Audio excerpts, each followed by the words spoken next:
Isa lang siyang ordinaryong estudyante sa paaralan pero nagbago ang lahat nang madiskubre niya ang isang misteryosong kubo. Sa paghawak niya nito, nagising ang isang leveling system na nagbibigay sa kanya ng mga kakayahan at nagpapalakas sa kanya habang tumatagal. Nagsisimula ang kwento kay Shen na biglang nakatanggap ng tawag na nagsasabing nasa panganib siya. Biglang nagdilim ang silid at may mga lalaking lumitaw kaya mabilis siyang tumakbo. Nagkubli siya sa isang aparador habang sinisimulang basagin ng mga lalaki ang pinto. Pero biglang sumulpot ang lalaking tumawag sa kanya at tin-teleport siya palayo. Doon natin nakilala si JYN na buhat si Shen habang tumatakbo. Isa sa mga humahabol sa kanila ang nagpaputok ng baril at tinamaan si Shen kaya nawalan siya ng malay. Nilagyan ni JYN ng relo ang kamay niya bago ito binalikan ng mga kalaban. Mabilis niya silang natalo pero isang lalaki ang nakadakma sa kanya. Lumipad si JYN pataas at ibinato ang lalaki palayo. Nagpatuloy ang labanan sa himpapawid hanggang sa ibagsak ni JYN ang kalaban sa isang gusali. Akala ni JYN ay tapos na ang lahat pero may isa pang nakatayong kalaban na nagdesisyong mag-all out. Binuhat nito ang isang buong gusali at inihagis kay JYN pero madali niya itong hiniwa-hiwa at ginawang isang napakalaking cube. Inatake niya ang lalaki gamit ang cube na nagdulot ng malakas na pagsabog. Hindi makapaniwala ang lalaki kung paano pa rin buhay si JYN. Sinubukan niya siyang barilin pero hindi na gumana ang baril. Sinabi ni JYN na wala siyang magagawa habang naroon siya. Nagsimulang malunod ang lalaki at habang umiikot ang oras pabalik ninais ni JYN na sana ay may ibang kahihinatnan ng paulit-ulit na siklo. Nagising si Shen sa paaralan kung saan may lalaking lumapit upang humingi ng tulong sa isang problema.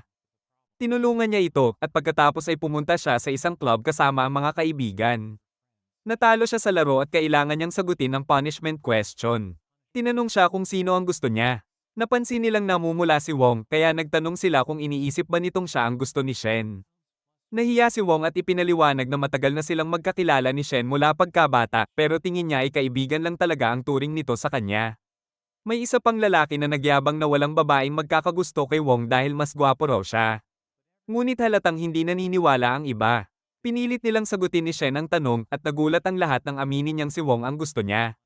Tiniyak niya na hindi siya nagbibiro at sinabi niyang may gusto na siya rito simula pa noong elementary sila. Hindi makapaniwala si Wong sa naririnig niya. Pagkatapos ng party, sinugod si Wong ng isang grupo dahil inakala nilang inagaw niya si Shen mula sa leader nilang si Son. Sinubukan niya silang pakalmayin pero hindi sila nakinig at nagbanta pa na ipapakain siya sa mga isda. Tinawagan ni Son si Shen gamit ang telepono ni Wong kaya nag-alala siya nang makita ang pambubugbog sa kanya. Tinanong ni Son kung sino sa kanila ang karapat-dapat para kay Shen at sinabihang pag-isipan ng sagot dahil buhay niya ang nakataya. Ngunit sinabi ni Wong na kailanman ay hindi magiging sapat si Son para kay Shen bago niya ay headbutt ang lalaking humahawak sa kanya. Nahulog siya sa ilog at nagulat ang lahat sa nangyari. Sumisigaw sila na umahan siya pero hindi siya tumutugon. Kaya inisip nilang mamamatay na siya. Nagsimula siyang malunod ngunit naisip niya na wala nang saysay mabuhay kung hindi niya kayang protektahan ang taong mahal niya. Bumalik ang kwento noong bata pa si Wong. Tumakbo siyang palis ng school habang pinagtatawanan siya ng mga kaklase dahil sinasabi nilang duwag siya. Umupo siya sa labas ng paaralan habang umuulan. Nang makita siya ni Shin, inalok siya nitong sabay na umuwi dahil nakalimutan niya ang payong niya. Sinabi niyang hihintayin na lang niyang tumila ang ulan pero napansin ni Shin na duguan ang braso niya. Sinimulan niya itong gamutin at nagulat si Wong kung gaano siya kaingat at cab-8. Pagbalik sa kasalukuyan, may nakita si Wong na kubo sa ilalim ng ilog. Nang pulutin niya ito, bigla itong pumasok sa katawan niya. Na-teleport siya sa isang misteryosong lugar kaya nag-isip siyang baka dinukot siya ng mga alien. Ngunit narinig niya ang boses mula sa kubo na nagsasabing kaya niyang lumikha ng teleportation circle sa loob ng 15 metrong radius. Na-teleport siya bigla sa lugar kung saan naghahanap sa kanya sina Son at ang grupo nito. Napansin niyang nasa himpapawid siya, kaya inisip niyang mahuhulog na naman siya sa tiyak na kamatayan pero na-realize niyang lumilipad siya. Muli siyang na-teleport, ngayon naman sa isang classroom. Sinabi ng kubo na may paparating, kaya nagtatago agad siya. Nagtaka ang guard kung bakit basa ang sahig. Nakauwi si Wong at nakatanggap ng tawag mula kay Shen na umiiyak dahil akala niya patay na siya. Sinabi niya na umakyat siya sa tubig habang walang nakatingin at natawa pa siya sa paghahanap sa kanya ni Son. Gusto sanang tumawag ni Shen ng pulis pero sinabi na lamang niyang magpahinga muna ito dahil marami nang nangyari. Pagkababa niya ng telepono, alam niyang walang maniniwala sa kanya kahit sabihin niya ang totoo. Kaya ang nasa isip niya ngayon ay may layo si Shen sa gulo. Muling narinig ni Wong ang boses ng kubo, sinasabing nasa loob na ito ng katawan niya. Na-transport siya ulit sa misteryosong lugar kung saan ipinaliwanag ng kubo na nagkaroon ng koneksyon sa kanya dahil sa pisikal na pagdikit at opisyal na siyang napiling maging tagagamit nito. Nagtanong si Wong kung saan ba siya nakatayo. Ipinaliwanag ng kubo na sa pisikal na mundo ay isa lamang itong maliit na kubo, ngunit napakalawak ng tunay nitong interior. Bigla siyang lumutang at nagtanong kung bakit siya iniligtas ng kubo. Sagot nito, para tuparin ang kanyang nais at gawin siyang hari ng mundo. Sunod siyang na-teleport sa bubong ng isang gusali. Kinabahan siya na baka mahulog at sinabi ng kubo na paubos na ang natitirang enerhiya nito kaya kailangan niyang maghintay ng 1 minuto bago muling makapag-teleport. Nagtanong si Wong kung paano niya makokontrol ang patutunguhan niya dahil pakiramdam niya palagi siyang nalalagay sa peligro tuwing uma-activate ang kapangyarihan. Sinabi ng kubo na gamitin niya ang core sa halip na ang mata at makakaramdam siya ng lahat sa loob ng 15 metrong radius. Sinubukan niya ito at nagulat siyang malinaw niyang nakikita ang lahat. Ngunit natarante siya nang makita niyang may pulse ang tumitingin pabalik sa kanya. Nanghina si Wong at paliwanag ng kubo na kung patuloy niyang gagamitin ang sensory ability at teleportation, mauubusan siya ng enerhiya. Nawalan siya ng malay at pagmulat niya, nasa kama na siya at nagulat siyang makita ang kubo mismo sa tabi niya. Sinabi ng kubo na kung mananatili ito sa loob ng katawan ni Wong, patuloy nitong kakainin ang enerhiya niya. Ipinahayag din itong mawawala ito kapag namatay si Wong habang nasa loob niya. Kaya kapag mababa ang enerhiya ni Wong, pinakamainam na lumabas muna ito sa katawan niya. Sinubukan ni Wong maghanap ng impormasyon tungkol sa kubo sa internet pero wala siyang makita. Nakakuha siya ng mensahe mula kay Shen na nagyayaya sa kanya mag-launch at natuwa siya. Pero nang maalala niya sina Sun at ang grupo nito, nangako siyang hinding-hindi niya muli hahayaang istorbohin nila si Shen. Nagtanong siya kung paano siya lalakas. Ipinakita ng kubo na may automatic upgrade function ng system. Lalakas siya kapag sumisip-sip siya ng mga bato. Nagulat si Wong na kahit ordinaryong bato ay may epekto, pero sinabi ng kubo na may mga partikular na hiyas na kailangan niya para ma-unlock ang fundamental abilities niya. Nakakita ang kubo ng isang hiyas sa garden, kaya kumuha siya ng pala at nag-teleport papunta roon.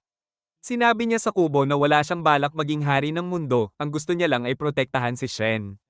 Pero sagot ng kubo, hindi ganoon kasimple ang mundo para magawa niya ang nais niya. Kailangan niyang maging mas malakas kaysa sa lahat. Tinanong ni Wong kung nasaan ang hiyas. Sinabi ng kubo na gamitin niya ang detection at nahanap niya ito. Akala niya wala namang kakaiba ang hiyas at hindi niya alam ang susunod na gagawin. Sinabi ng kubo na ipasok niya ito sa katawan nito. Nang kainin ng kubo ang hiyas, naramdaman ni Wong na lumalakas siya. Sinabi ng kubo na nadagdagan ng 2 puntos ang lakas niya at 1 punto ang endurance niya. Ipinaliwanag nitong sinusunod ng power-up ang DNA niya. Kaya mabilis siyang lalakas at magiging hari ng mundo. Kinabukasan, na-late si Wong sa school. Nagmamadali siyang pumasok sa classroom kung saan sinigawan siya ni Shen dahil bigla niyang binabaan ang tawag dito kagabi. Dumating si Sun kasama ang grupo niya. Nagtaka si Shen kung bakit naroon sila pero sinabi ni Wong na bumalik na lang ito sa upuan. Habang papalapit ang grupo, tinanong ni Wong ang kubo kung kaya ba niya silang labanan. Sagot ng kubo, madali. Nasa 22 ang combat power ni Wong, samantalang ang average ng grupo ay 5 lang. Sinabi ni Shen kay Sun na tumigil na, pero tinawag ni Sun na duwag si Wong dahil ginagamit daw niya si Shen bilang panangga. Pinagtanggol siya ni Shen, pero humingi ng pasensya si Wong at sinabing siya ang bahala. Hinawakan siya ni Sun at tinanong kung bakit siya sumasagot. Pero mabilis niyang nasalo ang kamay ni Sun at hindi makapaniwala ang lalaki sa lakas niya. Binalaan niya si Sun na huwag silang guluhin muli kung ayaw nitong may mangyaring masama. Pagdating ng teacher, binulong ni Sun na kung gusto niyang ilayo si Shen sa gulo, puntahan niya ito pagkatapos ng klase. Pag-alis nila, tinanong ni Shen kung ano ang sinabi nito. Nagsinungaling si Wong at sinabing nangako si Sun na tatantanan nila. Pagkatapos ng klase, pumunta si Wong kay Sun. Sinabi ni Sun na pinalusot niya ito dati, pero ngayon ay hindi na. Pinaliwanag nitong reasonable naman siya kung magsosorry si Wong at nangangakong hindi na makikipagkita kay Shen, patatawarin niya ito agad. Pero tinawanan siya ni Wong, sinabing takot lang itong lumaban ng mag-isa. Lumapit ang isang lalaki na nagngangalang Chan para lumaban sa kanya, pero sinabi ng kubo na 10 lang ang combat power ni Chan, kaya hindi kinakabahan si Wong. Sinimulan ni Chan ang pag-atake kay Wong pero naiwasan ni Wong ang lahat ng suntok niya. Sabi ng kubo, nagamit na ni Chan ang kalahati ng enerhiya nito, kaya kailangan lang niyang maghintay ng tamang tempo para sa finishing blow. Patuloy si Chan sa pag-atake, pero nahawakan ni Wong ang binti niya at sinuntok siya sa mukha. Inihagis niya si Chan sa pader, ikinagulat ng lahat pero natawa si Son dahil natalo na raw nila noon ang mga kagaya ni Wong. Naghanda ang buong grupo para sabay-sabay siyang atakihin. Sinabi ng kubo na may 30% chance lang siyang manalo. Nagsimula silang sumugod at may isang tumama ng suntok kay Wong pero sinipa niya ito sa singit at lumipad ito palayo. Alam ni Son na kung hindi nila agad tapusin si Wong, magiging banta ito sa kanila sa hinaharap. Kaya inutusan niyang sabay-sabay siyang atakihin. Hinarap sila ni Wong pero may isang nakahawak sa kanya at sinipa naman siya ng isa pang kasamahan.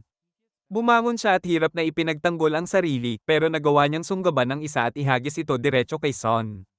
Nakita ni Son kung paano binubugbog ni Wong ang mga tauhan niya at unti-unti siyang natakot na pagtatanto niyang halimaw si Wong. Lumapit si Wong kay Son.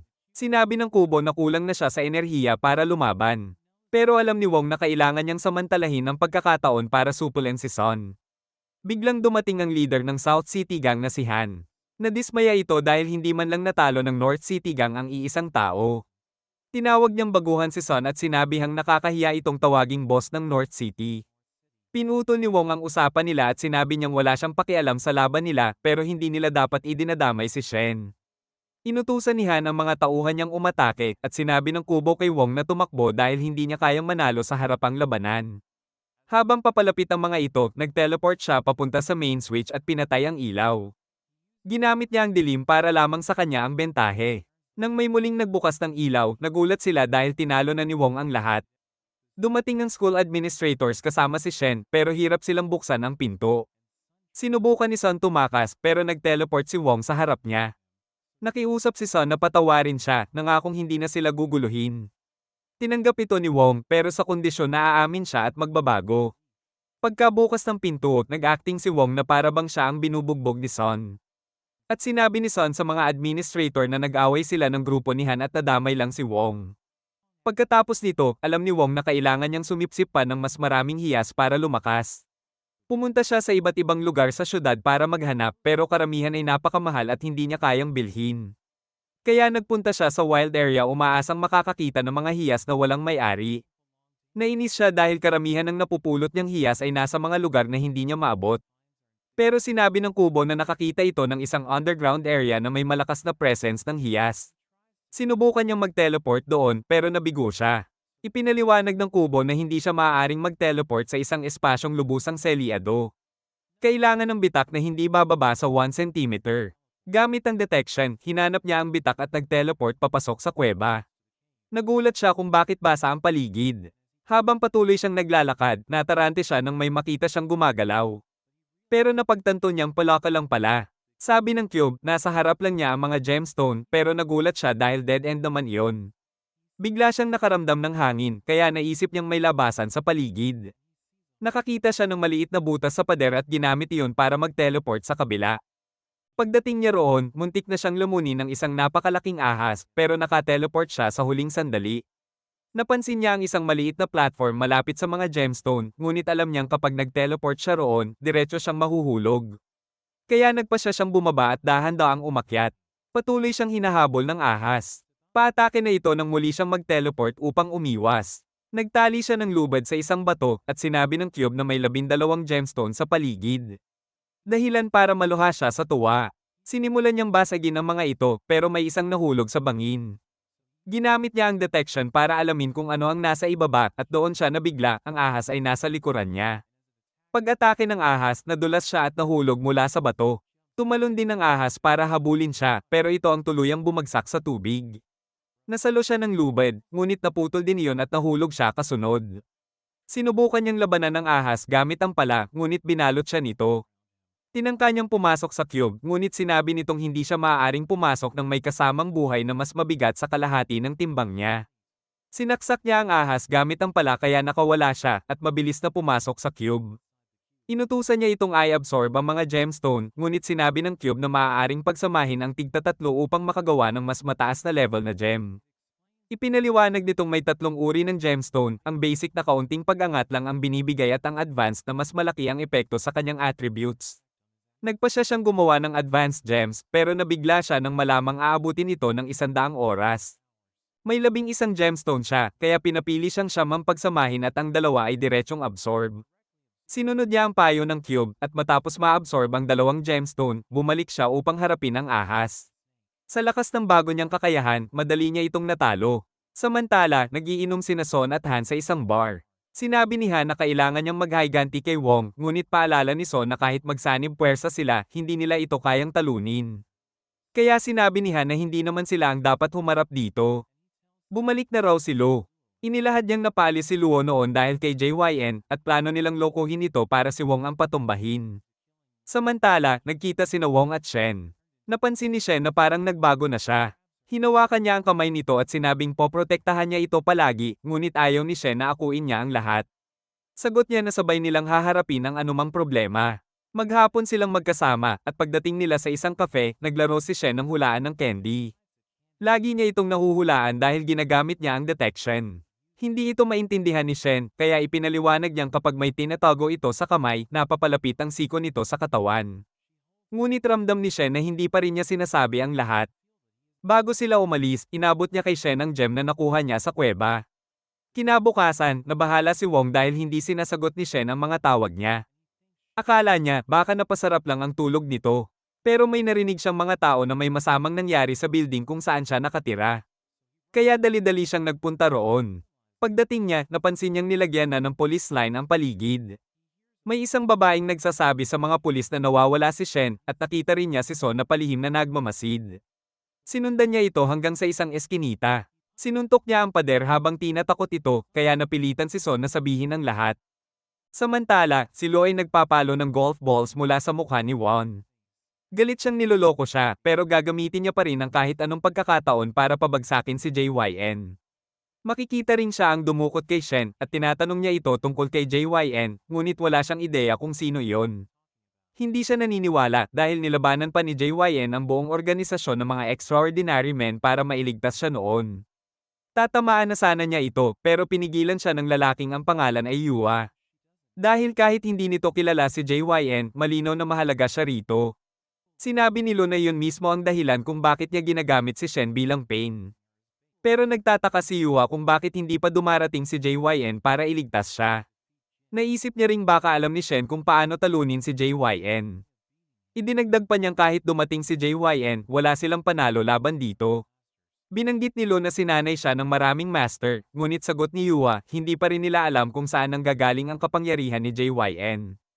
Kaya mas mabuting panatilihing buhay si Shen at gamitin upang mapasuko siya. Sumang-ayon si Lo. At pag-alis niya, sinabi ni Yua kay Shen na umayos ito dahil hindi niya na ito kayang iligtas sa pangalawang beses. Sa eskinita, nagulat si Wong nang malamang si Luo pala ang dumukot kay Shen. Ikinwento ni Son ang tungkol kay Lu, minsang binugbog nito ang isang young master, at nang dumating ang tiyuhin nito kasama ang mga tauhan, agad silang lumuhad at humingi ng tawad nang makita si Luo dahil sa impluwensya nito. Nagtaka si Wong kung paano konektado si JYN kay Shen. Kaya ipinaalala sa kanya ni Son ang insidente noong bata pa sila, ang lalaking nagligtas kay Shen noon ay si JYN. Sinabi nitong walang nakakaalam kung saan ito makikita. At nang bigla itong magpakita, binasag nito ang dalawang daliri ni Luo. Naglagay ng bounty ang pamilyang Yin para ipaghiganti si Luo, pero hindi nila mahanap si JYN. Kalaunan ay iniwan nila si Luo, at simula noon ay naghanap na ito ng kahit anong bakas para matagpuan si JYN. Doon na unawaan ni Wong na ang dahilan ng pagdukot kay Shen ay ang pagsisinungaling ni Wan kay Lo tungkol sa ugnayan nito kay JYN. Idinagdag ni Son na balak pa sanang makipagsabuatan kay Han pero umatras siya dahil hindi niya kakayaning labanan si Lo. Nagpasya pa rin si Wong na iligtas si Shen, ikinagulat ni Son, ngunit sinabi niyang tawagan ito ang pulis at ipaalam ang lahat. Pagdating ni Wong sa gusaling kinaroroonan ni Shen, kinumpirma ng cube na nasa loob nga siya dahil na-detect nito ang gemstone na ibinigay niya. Samantala, tinanong ni Lo si Yua kung kaya nilang talunin si JYN. Sagot ni Yua, sa tulong ni Master Cho at ng Million Martial Arts Alliance, kaya man lang nila itong sugatan. Gumamit ng puppet si Cho upang iparating na hindi lamang siya inuupa para lumaban, nandoon siya para maghiganti. At sinabi ni Lo na gagawin niya ang kahit ano para mapatay si JYN. Na-detect ng cube ang 7 malalakas na energy wave sa loob ng gusali, kaya napaisip si Wong kung tapos na bang masynthesize ang advanced gems. Pero sabi ng cube, aabutin pa ng 30 minuto. Nakita siya ni Pablo, isa sa mga tauhan ni Luo, at agad itong nagulat. Iniisip ni Luo na walang kwenta si Wong, kaya iniutos niyang alisin ito. Nakakita si Wong ng nakalock na pinto at naghanda na siyang wasakin ito pero pinigilan siya ni Pablo. Binalaan niya si Wong na may superpower barrier ang pinto kaya masasaktan lang siya kung pilitin niya. Sinabi rin ng Cube na 52 ang combat power ni Pablo habang si Wong ay nasa 50 lang. Sabi ni Wong, may sinusubukan siyang iligtas pero sagot ni Pablo, may utos siyang patayin ang sino mang tataas ng palapag. Hindi umatras si Wong. Habang naghahanda silang maglaban, pinapanood ni Luo si Shen gamit ang live feed at nagtataka kung paano makakaligtas si Long Wong. Sinipa ni Wong si Pablo sa mukha pero wala itong epekto. Nagpasabayan sila ng atake hanggang makabigwas si Wong ngunit hinawakan ni Pablo ang braso niya at ibinagsak siya. Tinangkapan nitong tapakan ang mukha niya pero nakailag si Wong. Namangha si Pablo sa lakas niya ngunit tinawag pa rin niya itong baguhan. Nagpatuloy ang labanan hanggang mapalipad ni Wong si Pablo sa pader dahilan para magalit ito. Bigla namang humugat si Wong ng maso at pinuruhan si Pablo hanggang mawalan ito ng malay. Kinuha niya ang susi at binuksan ng pinto. Pag-akyat niya, biglang may tumamang kutsilyo mula sa isang lalaking ang pangalan ay Chad. Nakailag siya, pero sinipa siya ni Chad sa mukha at muntik na siyang mahulog sa hagdan. Nagulat si Chad na ang isang mahina gaya ni Wong ay natalo si Pablo. Nangako si Wong na pagbabayaran niya yon, pero inaya siya ni Chad na sundan siya sa susunod na palapag. Pag-akyat ni Wong, sinabi ng Cube na ang combat power ni Chad ay 75 dahilan para mabigla siya. Pumasok siya sa isang madilim na kwarto at doon niya na-realize na plano ni Chad na umatake mula sa dilim. Nagpakawala si Chad ng kutsilyo, nakailag si Wong pero ginamit ni Chad ang kapangyarihan niya para bumalik ang kutsilyo. Nakailag ulit si Wong at nasipa si Chad pero naglaho ito sa dilim. Inalala ni Chad kung paano siya sanay na lumaban sa kadiliman mula pagkabata na buo ang kakayahan niyang tukuyin ang kalaban gamit ang tunog. Sumugod siya, pero nasampal lang siya ni Wong kaya naisip niyang baka hindi lubusang naitago ang presensya niya. Gumalaw siya ng napakabilis at sinubukang umatake. Pero nag-summon si Wong ng bat at tinamaan siya sa pagkalalaki dahilan para matalo siya.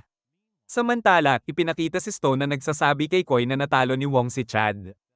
Iniisip ni Stone na tatapusin ni Wolf si Wong pero sabik si Koi na makalaban siya kung sakaling mabuhay pa ito. Nasalubong ni Wong si Wolf at agad niya itong tinayre gamit ang bat ngunit nasalo ito ni Wolf at ibinagsak siya sa sahig. Sinakal siya nito habang sinasabi ng Cube na 1 minuto na lang at mabubuo na ang advanced gems. Nag-summon si Wong ng kutsilyo at tinangkang saksakin si Wolf pero nasalo iyon at plano pa siyang parusahan dahil sa maduming pag-atake. Nakawala si Wong mula sa pagkakasakal at sinuntok si Wolf sa tiyan pero kamay niya lang ang nasaktan. Nakaiwas si Wong sa atake ni Wolf ngunit hindi siya makapaniwala na nabasag ang sahig sa lakas nito. Patuloy siyang hinahabol ni Wolf kaya sinubukan niyang lumaban. Ngunit agad siyang nahablat sa binti at ibinagsak ng malakas. Binali ni Wolf ang braso niya at tinapos siya ng isang suntok na tumulak sa kanya palayo. Pero natapos na rin ang synthesis ng gems at biglang nakatayo si Wong na para bang walang nangyari.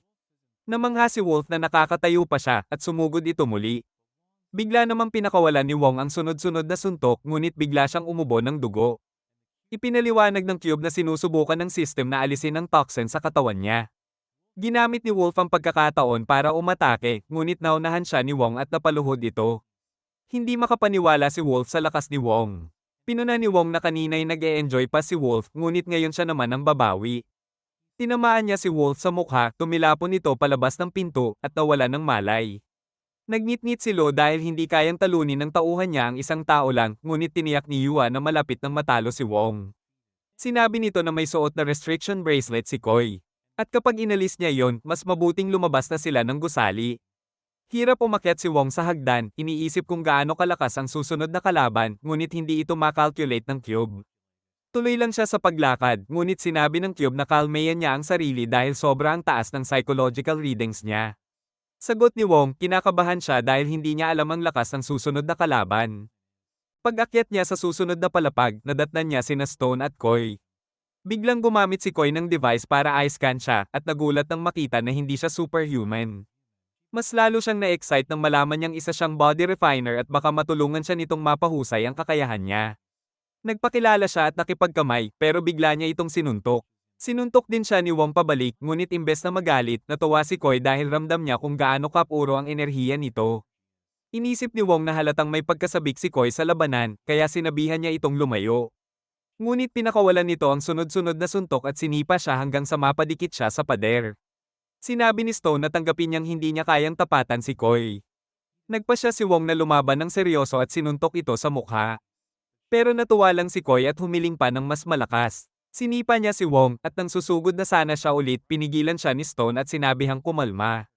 Binalaan niya si Koi na huwag niyang i-activate ang kapangyarihan niya, ngunit sagot nito, kailangan niyang lumakas para makapamuhay sila ng malaya. Sinugatan ni Koi ang braso ni Wong gamit ang kuko at dinilaan ang dugo niya. Kumuha si Wong ng metal pipe para lumaban, ngunit itinapon siya ni Koi hanggang tumama sa pader. Doon niya na-realize na mamamatay siya kung hindi siya magpo-focus. Tinangka niyang hampasin si Koi, ngunit tumalon ito sa likod niya at kinagat ang balikat niya. Nakita ni Stone na nawawalan na ng kontrol si Koi. Kaya tinamaan niya ito ng karayom upang mapakalma. Nagtaka siya kung gaano kapuro ang dugo ni Wong dahil na level up si Koi sa isang tikim lang. Sinugod niya si Wong at tinamaan ito ng wind attack, ngunit alam niyang kailangan niyang tapusin ang laban agad dahil limitado ang oras ni Koi. Muli siyang umatake, ngunit dahil sa gabay ng cube, nakailag si Wong sa tamang sandali. Nakita ni Stone na unti-unti na namang nawawalan ng kontrol si Koi kaya agad niya itong inalagaan at nagpasya siyang pakawalan si Wong.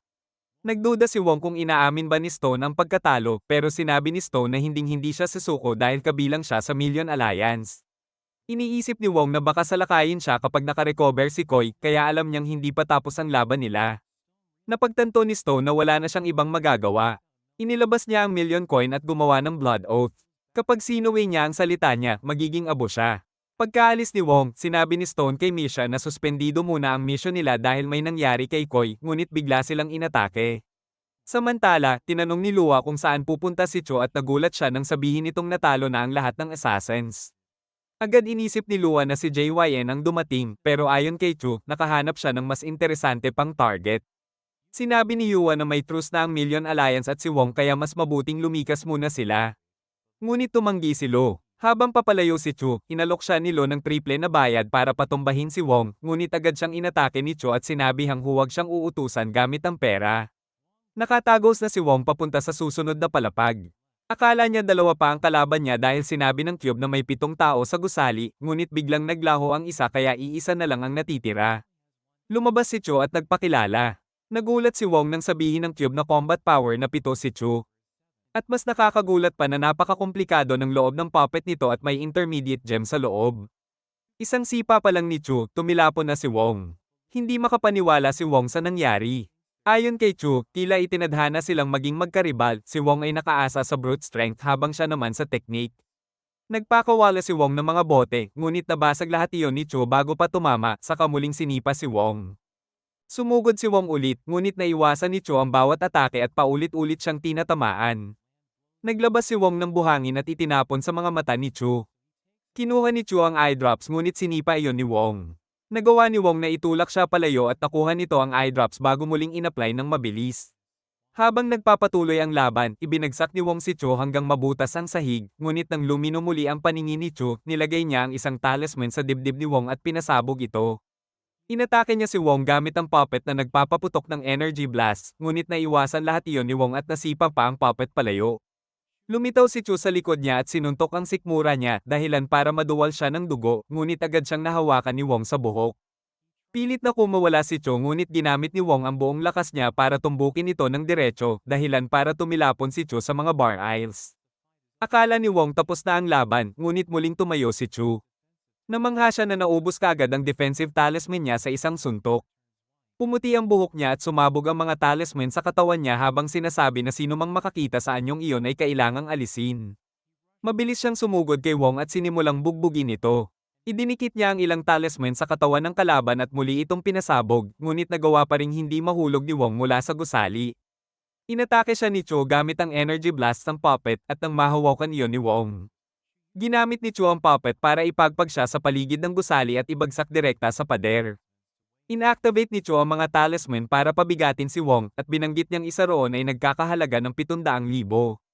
Gumamit pa siya ng isa pang talisman para pasabugin si Wong. Akala niya tapos na ang laban pero nang lumiwanag ang usok, nagulat siya, walang galaw si Wong dahil naprotektahan siya ng kanyang shovel.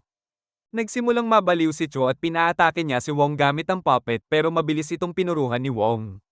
Ginamit niya ang tali ng puppet para hilahin si Chu papalapit at tinapos niya ito gamit ang sunod-sunod na malalakas na atake. Sa huli, naputol ang tali at tuluyang natalo si Chu, ngunit umabot na rin sa hangganan ng katawan ni Wong. Sinabihan ni Yua si Luo na tumakas pero tumanggi ito. Alam niyang pinoprotektahan siya ni Yua dahil galing siya sa pamilya Yen. Kung mamamatay siya ng kaiya-hiya, dadalhin niya ang kahihiyan ng kanilang pangalan. Sinabi niyang may tinatago pa siyang trump card na makakapagpabago ng takbo ng laban at matagal na niyang hinihintay ang pagkakataong makaganti kaya hindi niya yun basta bibitawan. Samantala, tumalon palabas ng gusali si Cho at sinubukang pasabugin ang puppet gamit ang talisman, ngunit nagulat siya nang walang nangyari. Tumalon din si Wong at ginamit ni Cho ang explosion talismans para atakehin siya, ngunit naiwasan iyon ni Wong sa pagkapit sa isang crane.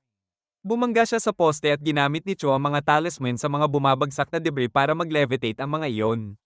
Tumayo siya sa isa at pinakawalan ng iba papunta kay Wong, na hirap umiwas.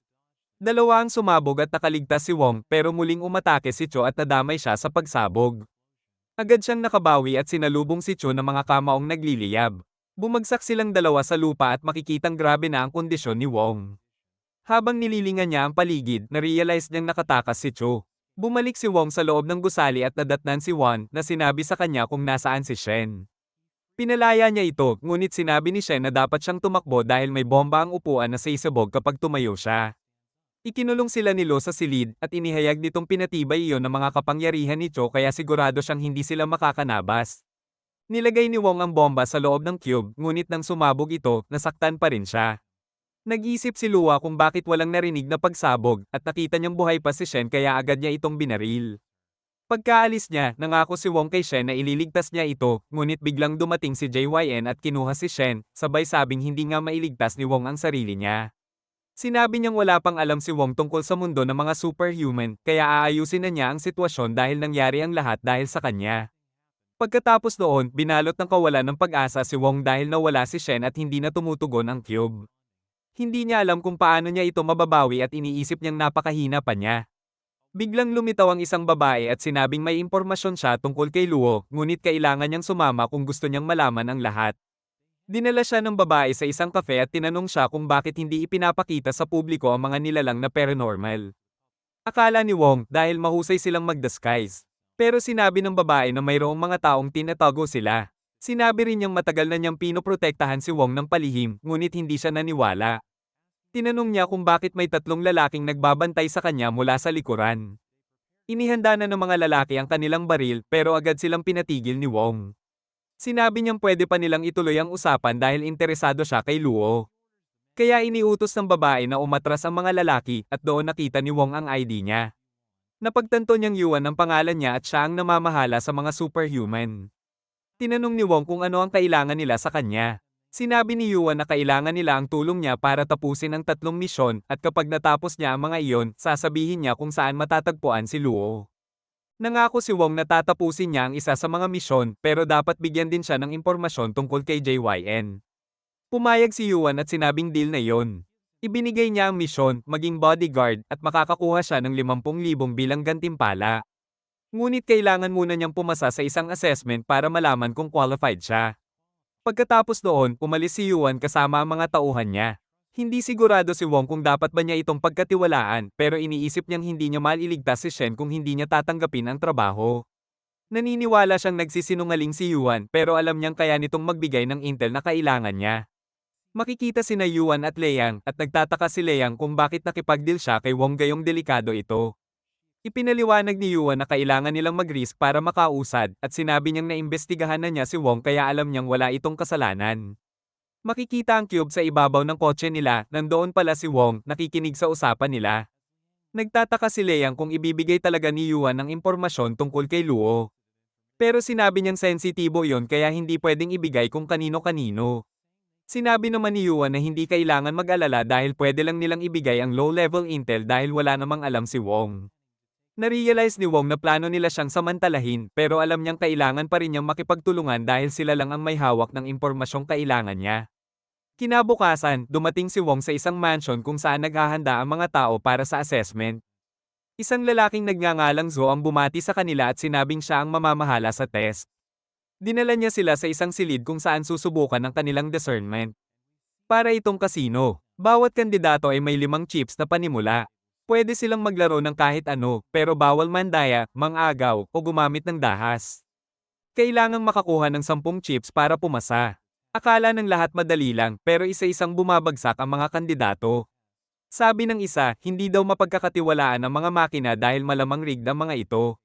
Lumapit siya kay Wong at sinabing may plano siya, pero tinalikuran lang siya ni Wong kaya naghanap siya ng bagong bibiktimahin. Nakita ni Wong ang isang babae na naglalaro kasama ang mga kandidato, pinapahanap ang coin. Biglang lumapit ang lalaking kanina at hinamon si Wong na makipaglaro. Nagtataka si Wong kung ano ang pakay nito. Tinatanong pa ng lalaki kung natatakot ba siya, kaya nag-all-in si Wong.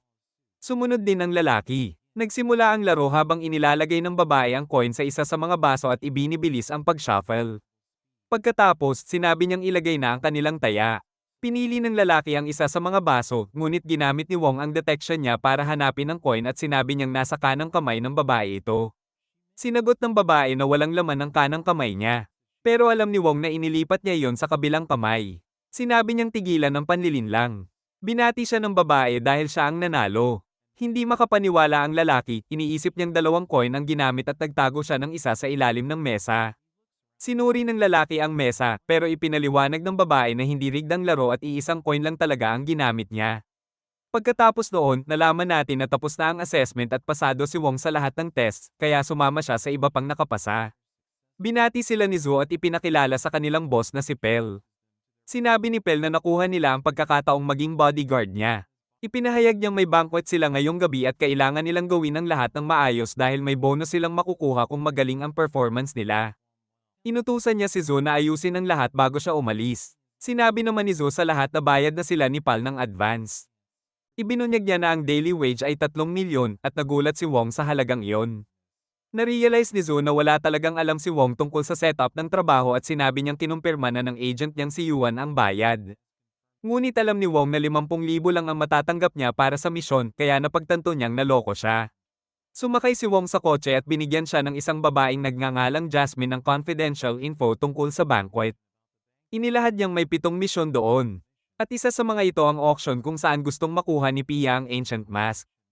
Ipinaliwanag niyang tungkulin nilang tulungan si Pia makuha iyon. Tinanong ni Wong tungkol sa isang kristal kaya sinabi niyang isa yon sa mga item sa auction na tinatawag na obsidian essence. Naalala ni Wong na nabanggit ito ng cube noong nasugatan siya, kaya iniisip niyang magagamit niya ito para lumakas.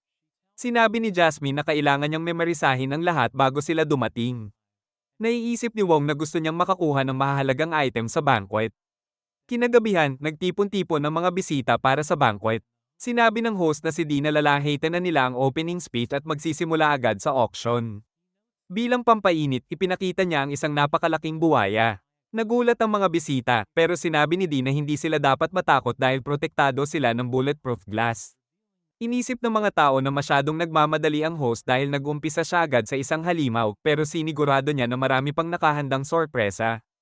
Ipinaliwanag niya ang rules ng laro. May gintong kampana sa leeg ng buwaya at ang tanging paraan para manalo ay alisin yon. Sinabi niyang makakatanggap ng ginto ang mandirigmang mananalo.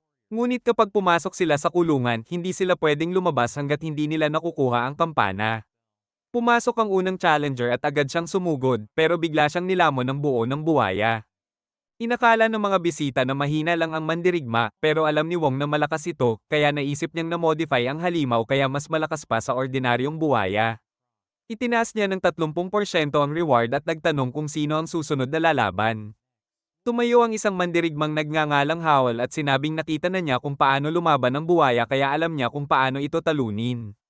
Pumasok siya sa kulungan bitbit ang mga throwing spear.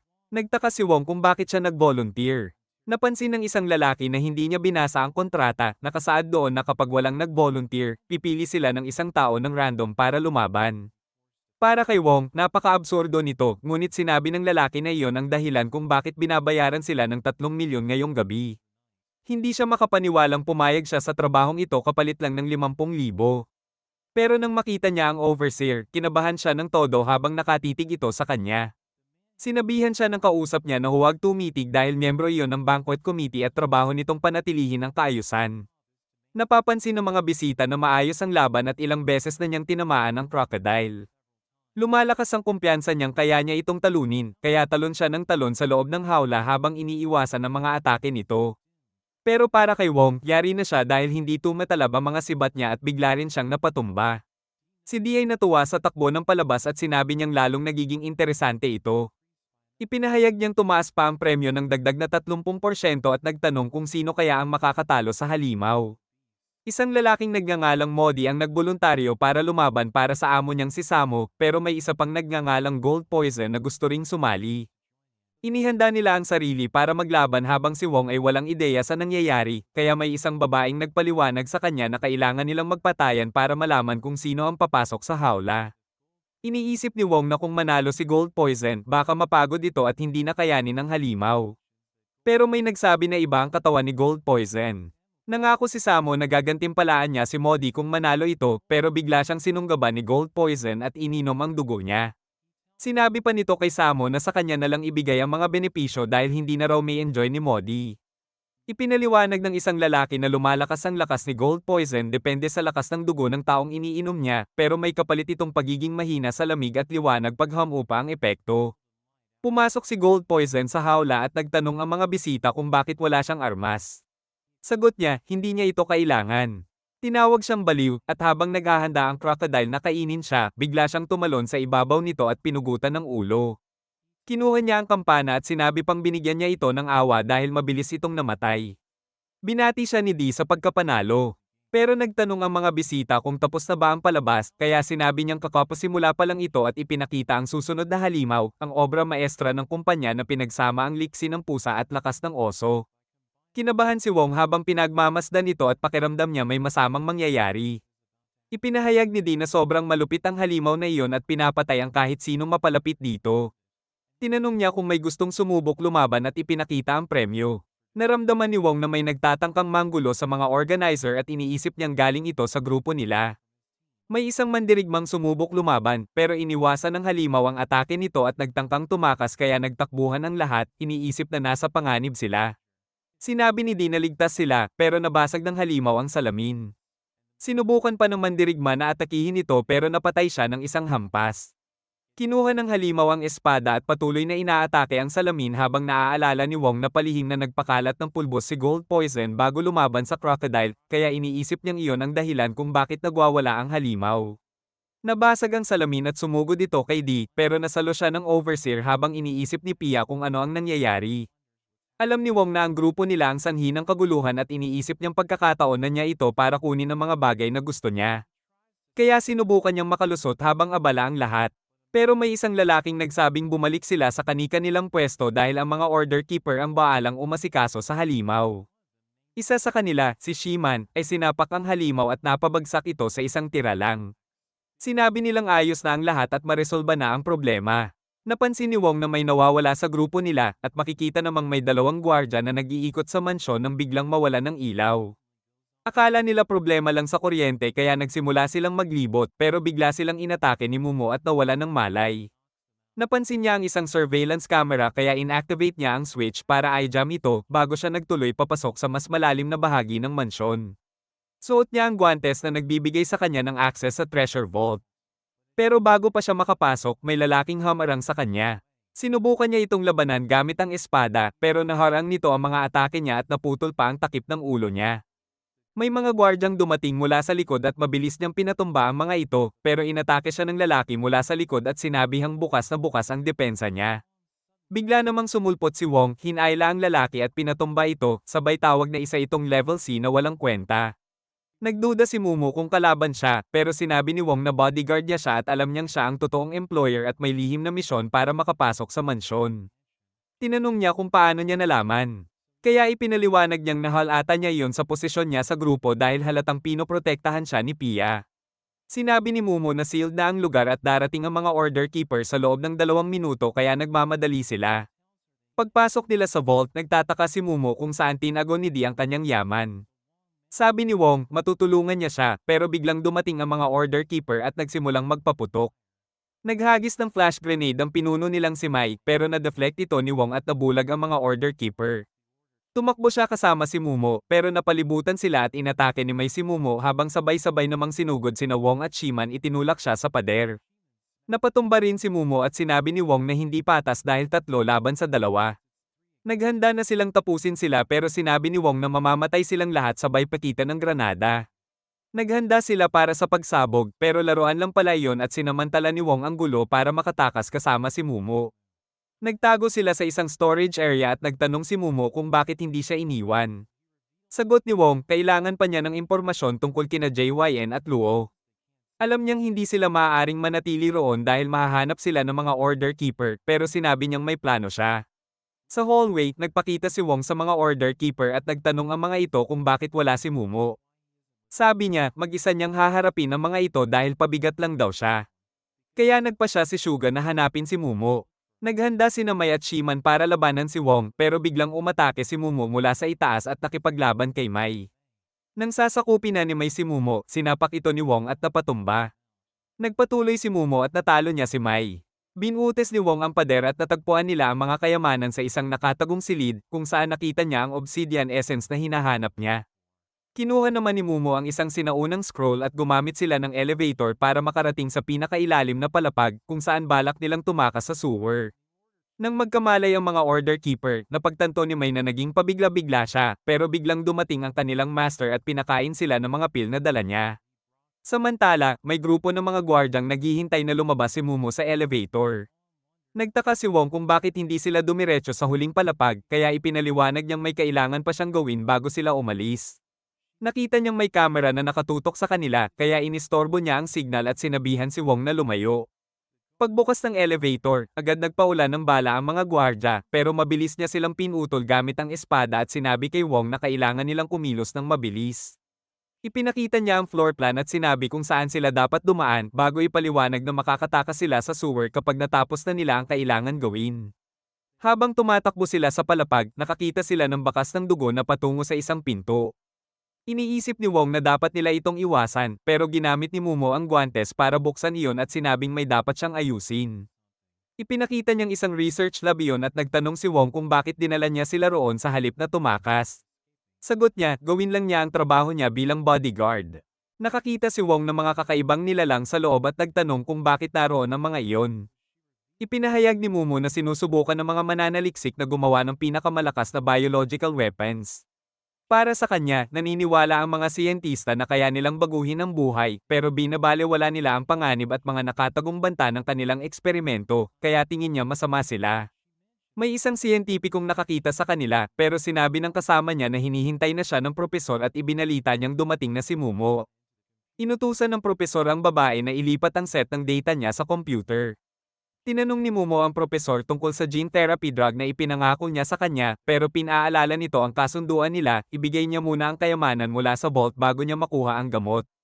Pero gusto ni Mumo ng pruweba na epektibo ang gamot, kaya ipinaliwanag ng propesor ang tungkol sa mga order keeper, na pinalakas niya ang pisikal na kakayahan gamit ang kanyang pananaliksik. Sinabi niyang napakaganda ng resulta ng gene hybridization experiment niya. Pero pinatigil siya ni Dee dahil gusto nitong gamitin ang biological weapons para sa militar.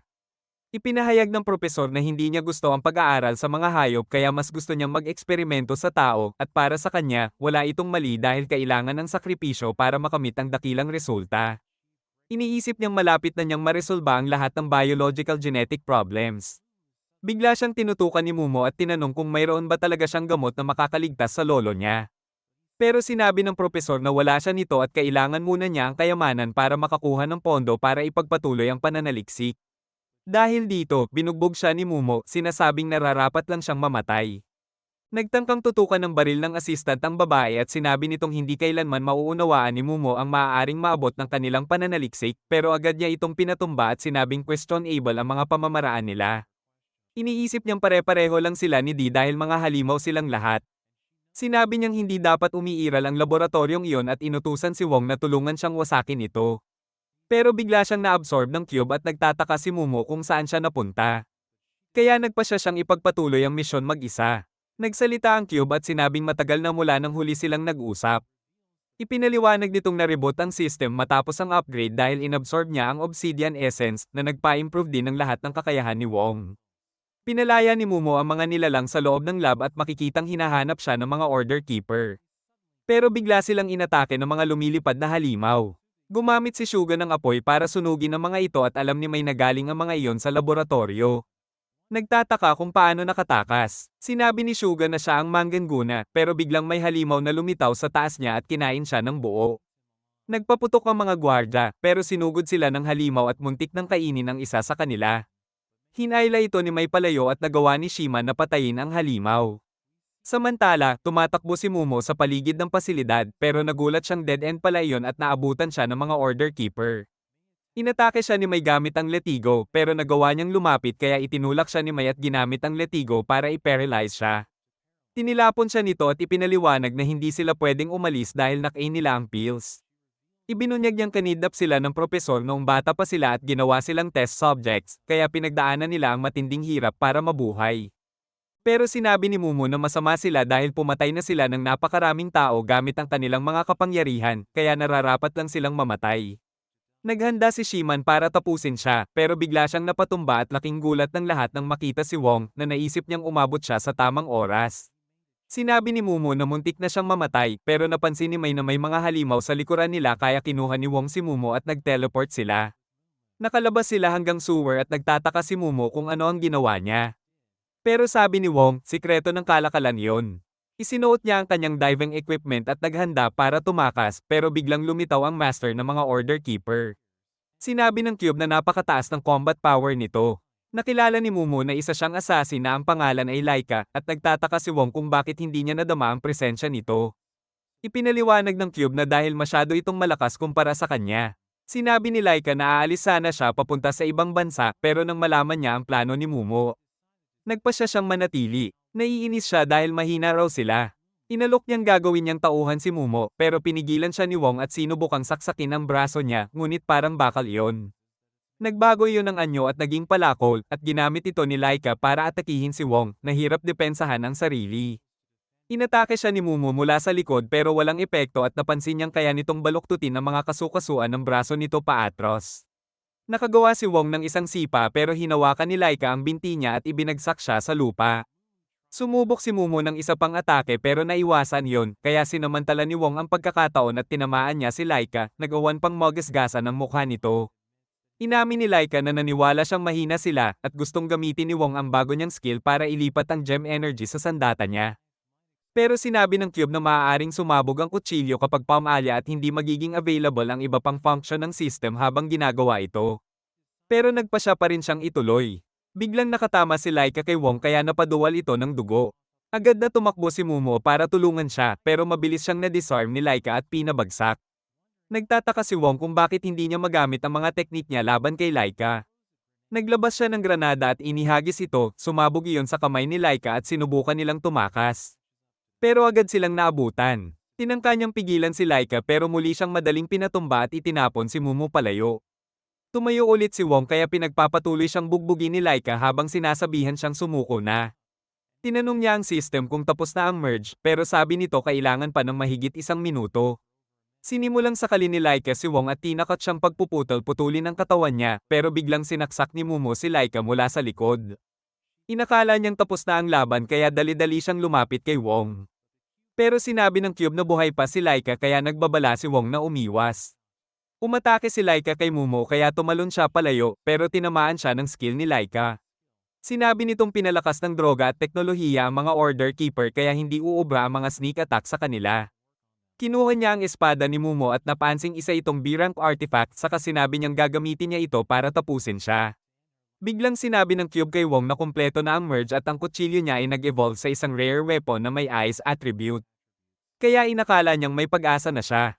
Pero agad ding idinagdag ng Cube na nag-fail ang merge at sisabog ang kutsilyo sa loob ng 20 segundo. Nakarating si Wong sa isang ideya kaya sumugod siya kay Laika at sinaksak ang kamay nito pero tumilapon siya dahil sa impact. Sinubukang alisin ni Laika ang kutsilyo pero bigla itong sumabog at lumabas ang yelo. Nagtaka si Mumu kung patay na ba siya, pero sinabi ng Cube na tumataas pa ang power level ni Laika. Kaya sinabi ni Wong na tumakbo na sila. Narating nila ang drain outlet na tingin nila'y tanging daan palabas. Sabi ni Wong na mauna na si Mumu pero ayaw nitong iwan siya. Sinabi naman ng Cube na naabot na ni Wong ang limit ng katawan niya.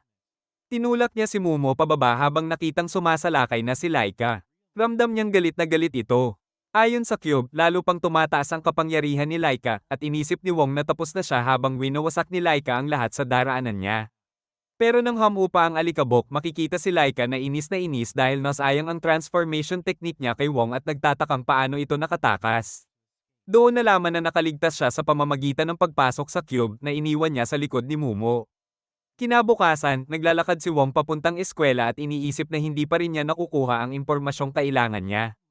Bigla niyang nakita si Mumo sa harap niya na nagtanong kung bakit siya tulala. Naalala niyang hinatak siya nito palabas ng eskwela. Tinanong siya ni Mumo kung gusto niyang sumali sa ATC, isang training center para sa Superhuman World Contest. Sinabi nitong pinili na niya si Wong bilang miyembro ng team niya, pero tumanggi siya dahil may mahalaga pa siyang kailangang gawin. Alam ni Mumo na naghahanap siya ng impormasyon tungkol kay JYN para mahanap si Shen. Sinabi niyang mahusay magtago si JYN kaya hindi niya ito mahahanap mag-isa. Kung gusto niyang tulungan siya, kailangan niyang sumali sa contest. Sa huli, pumayag si Wong na sumali sa team ni Mumo at handa siyang gawin ang lahat para mabawi si Shen. At dito nagtatapos ang video.